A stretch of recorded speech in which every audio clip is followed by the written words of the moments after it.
Hello listeners and readers, welcome back to హ్లూస్లో stories world అబ్బా. ఈరోజు మన ఛానల్ కోసం నేను కంటిన్యూటీ చేసిన స్టోరీ వచ్చేసి రాక్షసుడు అబ్బా. పార్ట్ వచ్చేసి 19. ఈ కథలోని ముందు భాగాలు ఇప్పటి వరకు చూడని వాళ్ళ కోసం కామెంట్స్లో లింక్స్ ఇచ్చానబ్బా. అలాగే మన ఛానల్లో అన్ని కథలకు ప్లేలిస్టులు కూడా ఉన్నాయబ్బా.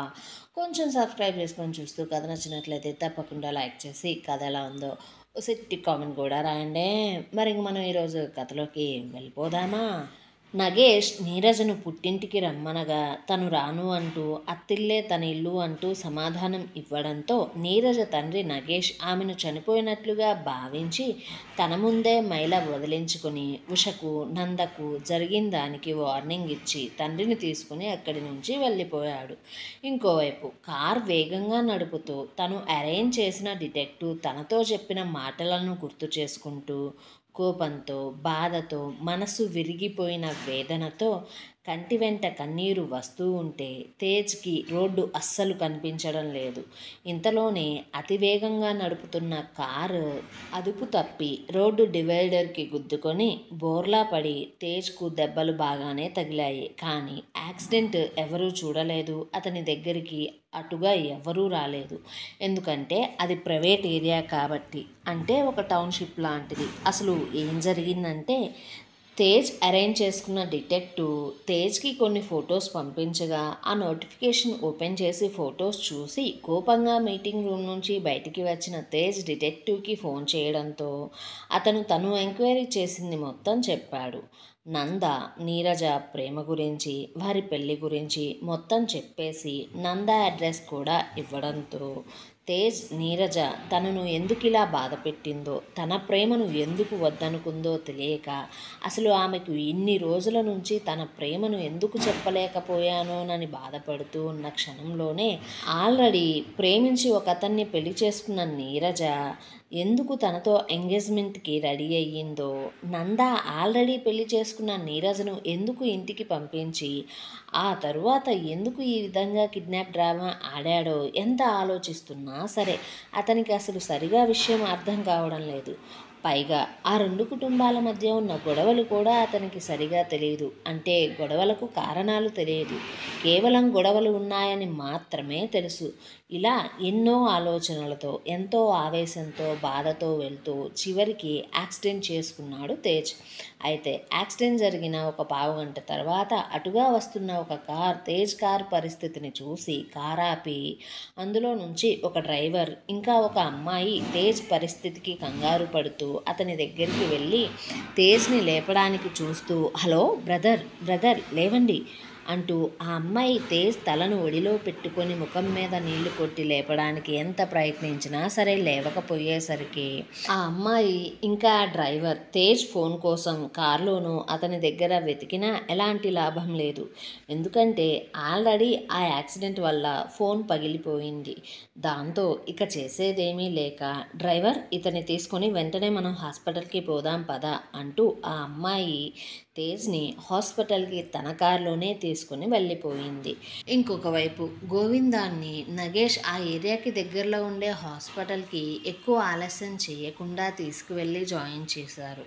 అయితే వారు గోవిందంకు ట్రీట్మెంట్ చేసిన డాక్టర్ని బయటకు రావడంతోనే గోవిందం పరిస్థితి అడిగి తెలుసుకోగా డాక్టర్ తనకు మైల్డ్గా అటాక్ వచ్చింది, ప్రస్తుతానికైతే ఏమీ కాదు, ఓ 3-4 రోజులు మీరు హాస్పిటల్లోనే ఉండాలి, పేషెంట్కి ఈసీజీ ఇంకా కొన్ని టెస్టులు చేయాలి, పూర్తి రిపోర్ట్స్ వచ్చిన తరువాత వేసుకోవాల్సిన మెడిసిన్స్ను ఫుడ్ డైట్ని ప్లాన్ చేసి చెప్తాం అనడంతో నగేష్ తండ్రికి ఏమీ కాకపోయేసరికి ఊపిరి ప్రశాంతంగా పీల్చుకుంటూ అప్పటికే విషయం తెలిసి కంగారు పడుతున్న ఇంటికి ఫోన్ చేసి ఏం పర్వాలేదు అంటూ డాక్టర్ చెప్పింది చెప్పడంతో ఇంటి దగ్గర ఉన్నవారు కూడా కొంచెం కుదుటపడ్డారు.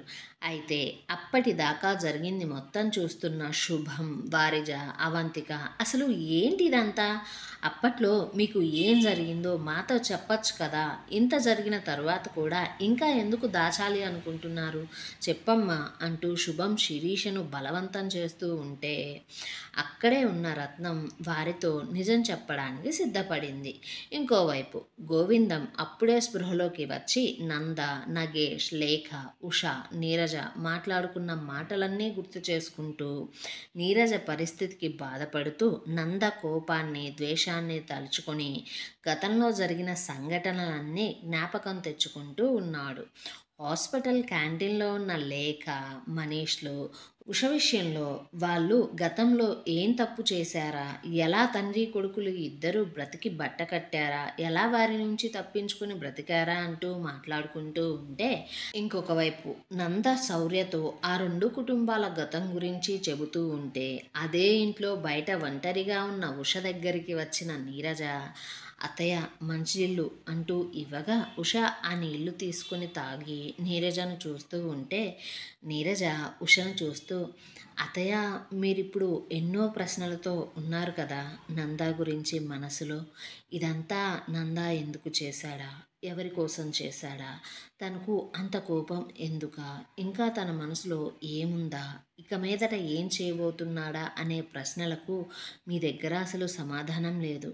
కానీ అత్తయ్య నాకున్న ప్రశ్నలకు మీ దగ్గర సమాధానం ఉంది కదా, మీరు నా ప్రశ్నలకు సమాధానం ఇస్తారా అంటూ అడిగితే, ఉష తను తాగిన నీళ్ల గ్లాసును పక్కకు పెట్టి నీరజను ఆమె పక్కనే కూర్చోమంటూ చెప్పి తన మేడకోడలిని కల్లారా చూసుకుంటూ, నీరజ నువ్వు అచ్చం మా వదినలాగే ఉన్నావు అంటూనే, ఇదిగో చూడు నీరజ, నీకెంతవరకు గతం తెలుసో తెలియదో నాకు తెలియదు, కానీ నేను గతంలో జరిగింది మొత్తం చెబుతా. మరి ఎవరిది తప్పో ఎవరిది ఒప్పో నువ్వే చెప్పు అంటుంటే, అదే ఇంట్లో మధులిక ఎప్పటిలాగానే తన భర్తకు ఇక్కడ జరిగింది మొత్తం ఫోన్ చేసి చెప్పాలని చూస్తూ ఫోన్ ట్రై చేయగా, ఈసారి తన భర్త మారుతి నంద ఫోన్ కలిసింది. అలాగే అతను ఫోన్ తీశాడు. దాంతో మధులిక జరిగింది మొత్తం కూడా తన భర్తతో చెప్పడంతో, అది విన్న వెంటనే మారుతి నంద నేను ఇప్పుడే బయలుదేరుతున్నా అంటూ ఫోన్ పెట్టేసి ఆ రెండు కుటుంబాలలో తనకు సంబంధించిన గతాన్ని కూడా గుర్తు చేసుకుంటూ ఇంటికి బయలుదేరాడు. అలా ఎవరికి సంబంధించిన గతం వారు గుర్తు చేసుకుంటూ ఆలోచనలో ఉన్నారు. ఇప్పుడు మనం అందరి గతం గురించి తెలుసుకుందామా? ఉషను దత్తత తీసుకున్న తరువాత కాంచన ఇంకా కుమారన్ చాలా సంతోషంగా ఉషాన్ని తమ ప్రాణం కన్నా ఎక్కువగా పెంచుకుంటూ ఉన్నారు. అయితే పిల్లలే పుట్టరని చెప్పిన వారికి ఉషను దత్తత తీసుకున్న తరువాత లేక మనీష్లు పుట్టారు. అయినా సరే ఉషను మాత్రం ప్రాణంలాగే చూసుకుంటూ ఉన్నారు. అయితే లేఖకు, మనీష్కు వయసు పెరిగే కొద్దీ వారిలో కుళ్ళు, ద్వేషం, ఈర్ష్య పెరిగాయి. ఎందుకంటే సొంత బిడ్డలైన మా మీద కన్నా ఉష మీదే వారిద్దరి తల్లిదండ్రులు కూడా ఎక్కువ ప్రేమను చూపిస్తూ ఉన్నారు అని. ఉష ద్వారానే వారు ప్రతి పనికి మొదటి పూజను, మొదటి రూపాయిని ఇప్పిస్తున్నారు అని, అలాగే వచ్చిన లాభం డబ్బుల నుంచి కూడా మొదట ఉష కోసమే వస్తువులను, బొమ్మలను, బట్టలను, బంగారాలను తీసుకుంటున్నారని చిన్నప్పటి నుంచి కుళ్ళుగానే ఉంది. తనది మంచి జాతకమని, ఆమె అదృష్టవంతురాలు అంటూ తల్లిదండ్రులతో పాటు చుట్టుపక్కల ఉన్న వాళ్ళు కూడా పొగుడుతూ ఉంటే, వారికన్నా ఉషకు అందరూ ఎక్కువగా ప్రాధాన్యత ఇస్తున్నారు అని మొదటి నుంచి వాళ్ళిద్దరూ కూడా రగిలిపోతూ ఉండేవాళ్ళు ప్రతి విషయంలో. అయితే భవేష్, నగేష్, ఉష వీరి ముగ్గురు కూడా లేఖ, మనీష్లను వారికన్నా చిన్నవారని చాలా గారాబం చేస్తూ బాగా చూసుకుంటూ ఉండేవాళ్ళు. కానీ లేఖ, మనీష్కు ఉష వారి మీద చూపించే ప్రేమ, అభిమానం కూడా డామినేషన్ లాగే అనిపించేది. వాళ్ళు అలా అనుకోవడమే మొదలుపెట్టారు.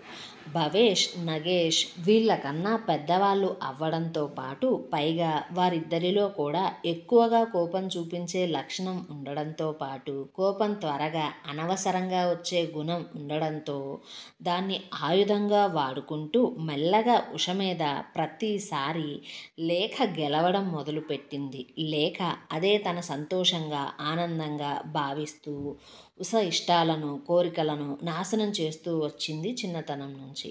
ఆమెకు సహాయంగా మనీష్ కూడా ప్రతి పని చేసేవాడు. అలా వారి కోపాలలో, ద్వేషాలలో వాళ్ళందరూ కూడా వయసుకు వచ్చేశారు. ఉషకు తన చదువు అయిపోయిన తరువాత మంచి పిల్లాన్ని చూసి ఘనంగా పెళ్లి చేయాలని పెద్దలు చూస్తూ ఉంటే ఉష అప్పటికే గోపీనందని ప్రేమించింది. ఉష ఫైనల్ ఇయర్ డిగ్రీ అవ్వడంతో క్లాసులంటూ ప్రాక్టికల్స్ అంటూ ఇంటికి వెళ్ళడం రావడం లేట్ అవుతుంది అని భావించి ఆమెను పెద్దవారు హాస్టల్లో ఉంచితే లేక అదే అవకాశంగా వాడుకుంటూ ఉష మెల్లగా చెడు అలవాట్లు పట్టి చెడిపోయింది అంటూ మగవాళ్ళతో మాట్లాడుతుంది అంటూ ఒక అబ్బాయిని ఇష్టపడుతుంది అంటూ ఆ విషయం తెలిసి లేఖ ఉషకు ఇది పద్ధతి కాదు అని చెప్పినప్పుడు ఉష తిరిగి లేఖనే బెదిరించినట్లుగా నా జీవితం నా ఇష్టం అంటూ చెప్పిందని, ఈ విషయం ఇంట్లో చెప్పద్దు అంటూ తమ్ముడిని అక్కను బెదిరించింది అంటూ ఇంట్లో చెబుతూ మనీష్ లేఖ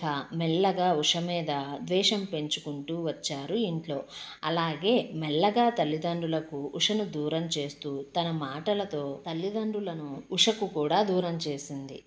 ఇంకొక వైపు ఉష దగ్గర ఇన్ని రోజులు దాచుకున్న కోపాన్ని బాధను చూపిస్తూ కనీసం నువ్వు హాస్టల్లో ఉన్నప్పుడైనా మా అమ్మ నాన్న ప్రేమను మాకు అందనివ్వు, ఎప్పుడు చూడు ఫోన్లంటూ పండగలంటూ పబ్బాలంటూ సండే అంటూ ఇంటికి వచ్చేస్తావు అంటూ మా నాన్నకు మేము మాత్రమే కన్నపిల్లలం అంటూ ఆమె మనసును కూడా మెల్లగా బాధ పెట్టడం మొదలుపెట్టారు ఇద్దరు కూడా.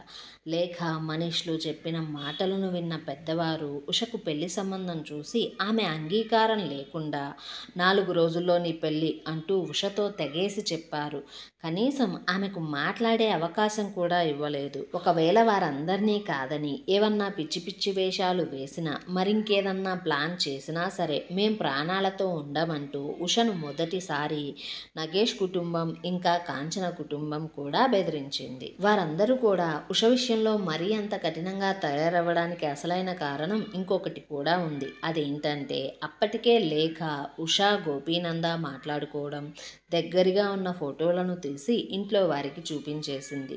అది సరిపోదు అన్నట్లుగా గోపీనంద తన క్లాస్మేట్స్ అయిన అమ్మాయిలతో కొంచెం దగ్గరగా మాట్లాడుతూ ఉండే మరికొన్ని ఫొటోస్ని కూడా తీసి వాటిని చూపిస్తూ అసలు అతను మంచివాడు కాదని, వారు ఆమెకు ఎంత చెబుతున్నా సరే ఉష వారి మాటలు అసలు నమ్మట్లేదు అంటూ ఇంట్లో వారు అసలు ఆమె ప్రేమ గురించి ఆలోచించకుండానే చేసేశారు వారిద్దరు.